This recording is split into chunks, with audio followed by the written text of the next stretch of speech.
സംസ്ഥാന ഹജ്ജ് കമ്മിറ്റിക്ക് കീഴിൽ ഈ വർഷത്തെ ഹജ്ജ് കർമ്മത്തിന് തിരഞ്ഞെടുക്കപ്പെട്ട ജില്ലയിലെ ഹാജിമാർക്കുള്ള രണ്ടാം ഘട്ട ഹജ്ജ് സാങ്കേതിക പരിശീലനം കൈപ്പമംഗലം കാക്കാത്തിരുത്തി ഇസത്തുൽ ഇസ്ലാം മദ്രസ ഓഡിറ്റോറിയത്തിൽ നടന്നു.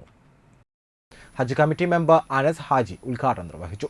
ജില്ലാ training organiser doctor Sunil Fahad അധ്യക്ഷത വഹിച്ചു.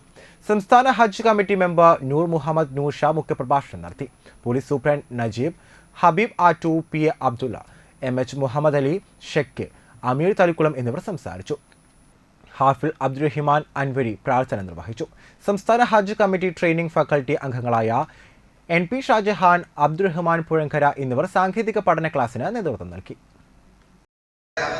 ഒരു മെഡിക്കൽ സർട്ടിഫിക്കറ്റ് കരസ്ഥമാക്കി ആക്ട് കാർഡ് കയ്യിൽ സൂക്ഷിച്ച് യാത്രയ്ക്ക് മുമ്പ് ഈ യാത്രാ ക്രമീകരണങ്ങളൊക്കെ പൂർത്തീകരിച്ച് വീട്ടിൽ നിന്ന് രണ്ടരക്കാലത്തിൻ്റെ സുന്നത്ത് നമസ്കരിച്ച് വീണ്ടും യാത്ര പുറപ്പെട്ട് നെടുമ്പാശ്ശേരി ഹജ്ജ്